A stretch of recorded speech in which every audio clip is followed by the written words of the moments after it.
On this episode, I talk about the Apple Watch, setting goals, and I get deep.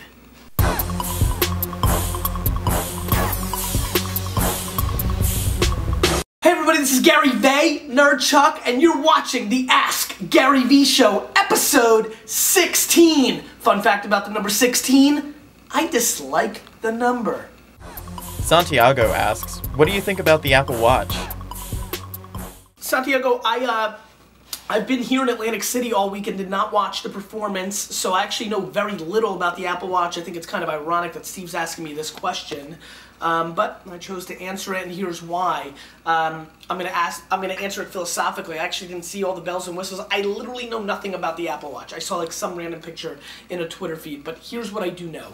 This becomes this, this becomes this, and then this becomes this. We are absolutely 100% going robotic. And I mean over the course of the next 100+ years. And so the evolution of information being closer to us started with something that looked like this, well, further, but like you go back and then it evolved to something that was always on us. Now it's gonna be kind of like even closer, like not even going in the pocket. Google Glass and things of that nature I think are underrated. I think more of that kind of stuff is coming as well. And so I think it's evolution, the human evolution. Hey Gary, how's it going? My name is Adorian Deck. I make YouTube videos, and I created the Twitter account OMG Facts. Now I control and manage a network of many different accounts on many different social platforms. And my question for you today is, do you believe creating my own website with valuable and original content to drive traffic to is a reasonable investment for long-term branding? Or do you believe that websites are going to be irrelevant eventually with this mobile revolution that's happening? Should I be looking more into app development or something that I'm not even looking at? Let me know. Thanks. Yeah, I think it's a really good question a lot of people are struggling with. I will say this, you know, I have GaryVaynerchuk.com. Oh no, you can't link it out, but link to it. Anyway, I have GaryVaynerchuk.com for a reason, not for kicks and giggles. I want to have a platform that I fundamentally control all aspects of. And so, you know, when you're building brand on Twitter with a bunch of Twitter accounts like you are, like I am, when you're building a Facebook fan page and then all of a sudden Facebook deems for itself and for its audience and for you, believe it or not, that they need to drop down organic reach and everything you're putting out is not being delivered, you start understanding why having your own email service, having your own website matters, having your own app matters. If you deem that people are going to spend more of their time within the app than on a mobile native website, just because the world's going mobile or risky or this, you know, or virtual reality, doesn't necessarily mean that the website is gone. It's really just a protocol for a place that you can own. And so what I would say is philosophically, you want to have your own house, but doing business in your vacation home or in a hotel also matter. If you understood that analogy, you're on your way. Kyle asked, do you set and track personal business goals aside from owning the jets? What do you find useful in the process?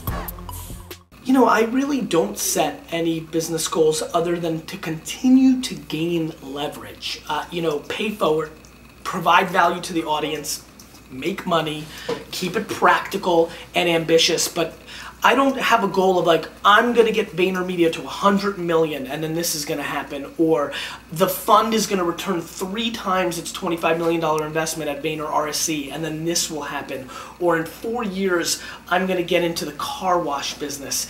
I just don't go that route. My route is really, my fundamental play is, I always talk about my one goal being the Jets, and for the hardcore people that have followed my career, I'm going to throw a little bit of a curveball to you, give you a little more fun fact. It's kind of the thing that I want to do with this show. The only other core strategy I have is collecting people. You know, finding the individuals that I think I can jam with for the next 15, 20, 30, 45 years professionally. That to me is the global strategy. Who can I do business with as a teammate forever? What's up, Gary? So, you know, I just quit my job at radio after being on air since I was 16 years old. I kind of risked everything for this new Dash Radio app. I hope you've checked it out. You gotta tell me your favorite station. But what was the riskiest thing you've ever done in your career? Because it was tough for me to leave something I've been at for so long, especially an institution like traditional radio, in order to try something new with 0 listeners today to disrupt that industry. What was the toughest choice you ever made in your life or in business about leaving something that you've done to do something new?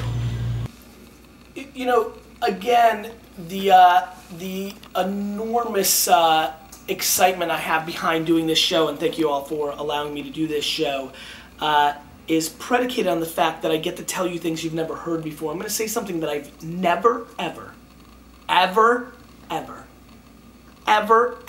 have talked about before, which is the toughest professional thing I've ever done.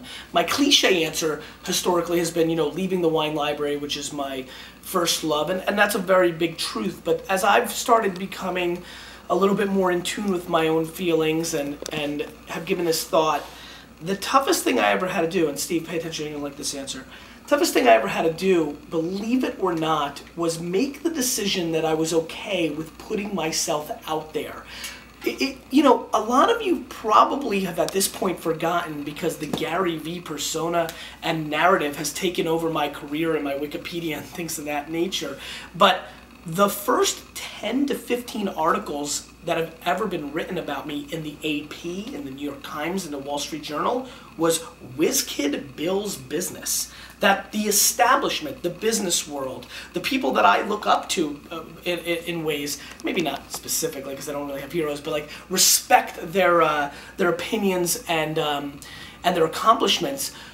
I went from the narrative of being a great business operator that saw trends and executed it for financial gain, which is like something everybody deems to be so noble in business, to being a self-promoter, to being a social media guru, to being an author, making the decision that I could accept the rolling of the eyes of the Ivy League grads or the establishment, to get bigger reach, to build audience, to jam with people, to be human and extroverted, and taking that step back, or 2 or 3, in the minds of the top 2 or 3%, was a pretty interesting, difficult decision for me, knowing what the consequences were of putting myself out there, and that I would be respected less for my business accomplishments because of it.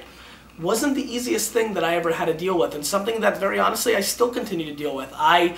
Now, this is where you start getting into, I don't know, D-Rock, if you want to make it dark, but this is when you start getting into the darkness of it. In a weird way, I like the underestimation that comes along with it as well, because the truth is, the reason that entrepreneurship and business speaks to me, especially in an American context, is that the truth is undefeated. That ultimately, if I go and execute multiple $100 million businesses and make smart investments, it's all net, right? Like, you may not like the fact that I don't dress up, or that I curse on stage, or that I self-promote, or whatever you want to call it, but if I execute, you just have to eat it.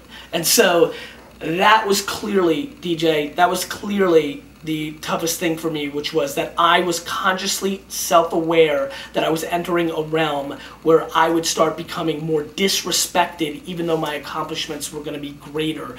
That mispositioning was something that was tough.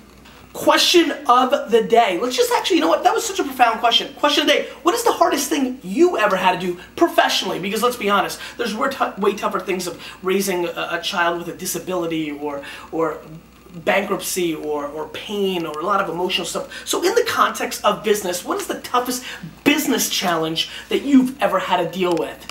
You keep asking questions, I'll keep answering them.